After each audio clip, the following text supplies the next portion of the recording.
Eu acompanhei assim que acabou a transmissão ontem, eu continuei acompanhando os veículos aqui dos Estados Unidos, CNN. Eles só deram a vitória para o Trump 3 horas da manhã aqui da Califórnia, que era 8 da manhã aí no Brasil. Tentaram empurrar, mas realmente não conseguiram. E logo depois, hoje de manhã, nos painéis da, da torcida organizada do Partido Democrata, podemos colocar assim, eles estavam batendo cabeça. Meu Deus, o que aconteceu? Como assim?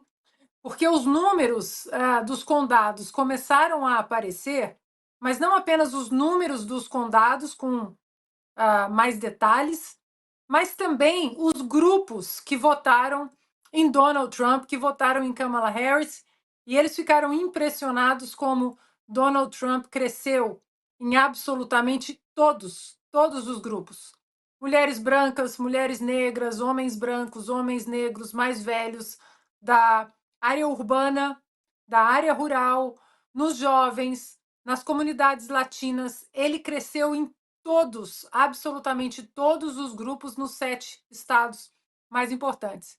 Além disso, deputado, o Donald Trump ele conseguiu reverter, ele conseguiu virar alguns condados que votam com os democratas há muito tempo, como o condado de Miami, a Flórida, os 30 delegados ali, a Flórida é muito republicano já é uma muralha vermelha, mas o condado de Miami era uma muralhazinha azul dentro da Flórida.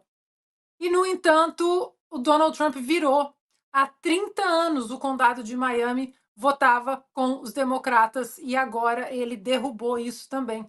E assim como no condado de Miami, ele fez isso por todos os 7 estados.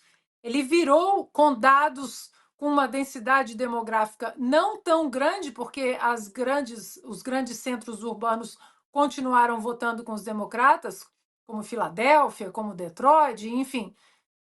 Mas ele beliscou muitos votos de uma maneira que alguns condados viraram, e a Kamala Harris, na contramão desse movimento, a performance dela foi muito ruim nos condados que Joe Biden venceu de muito e que Hillary Clinton também venceu de muito em 2016.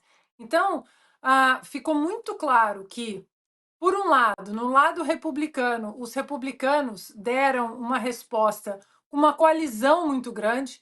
O Donald Trump fez um movimento que coloca republicanos, democratas insatisfeitos, independentes, negros, brancos, asiáticos, latinos, gays, enfim. Enquanto a Kamala Harris, ela não conseguiu trazer ninguém. Pode ter sido, sim, deputado, por esse discurso mais ameno. Ele trouxe para a plataforma dele, inclusive dissidentes políticos no passado, como Bob Kennedy, né, Júnior, ele que é de uma tradicional família democrata, a família Kennedy, trouxe Elon Musk, que até então não tinha endossado candidato nenhum há muito tempo, mas que depois do atentado de Butler ele disse: agora eu também quero fight, né? Eu também quero lutar.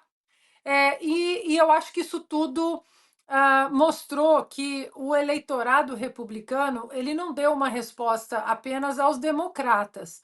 Eles deram uma resposta também ao Partido Republicano, aquele antigo Partido Republicano da família Bush, de Mitt Romney, o partido que se distanciou do partido do blue collar e dos trabalhadores, que era o partido de Ronald Reagan.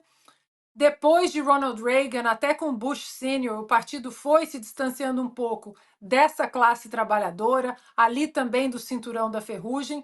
Então, para a gente que mergulha, adora a história e mergulha na história americana, você vê que muito da campanha do Trump nessa eleição, ele fez conexão direta com a campanha de Ronald Reagan, mas direta.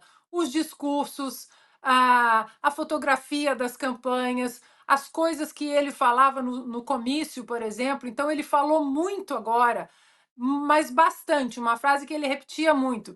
Are you better off than 4 years ago? Essa é uma frase do Ronald Reagan. Você está melhor agora do que há 4 anos? ele repetiu muito isso. Então, bebendo nessa fonte histórica de um ícone do Partido Republicano e da história da América, né, um ícone, um presidente que na segunda eleição, em 1984, ele ganhou 49 dos 50 estados e com uma política, uma plataforma governamental muito parecida com essa de Trump. Na verdade, Trump que é parecida com a do Ronald Reagan. Então, eu acho que todos esses fatores somados prejudicaram bastante Kamala Harris, além de que Kamala Harris é um saco vazio, né, que não para em pé, que vai dar entrevista, repete todas as platitudes, tudo decorado, não consegue discutir economia, não consegue assumir os erros, não conseguiu assumir os erros da administração Biden, e o eleitor indeciso, então, entrou na comparação. 4 anos de Donald Trump, 4 anos de Joe Biden, e aí Joe Biden, né, dentro desse cenário, até voltando um pouco para Reagan, você acaba vendo as similaridades, que Reagan foi eleito logo depois de um presidente que deixou um rastro de caos, tanto na política doméstica, inflação, as pessoas fazendo filas, né, para abastecer o carro, mas também na geopolítica, né? Uma instabilidade na geopolítica muito grande. Então, as pessoas fizeram essa conexão e esse conjunto acabou fortalecendo Donald Trump, não apenas com os republicanos, mas nessa coalizão mais diversificada.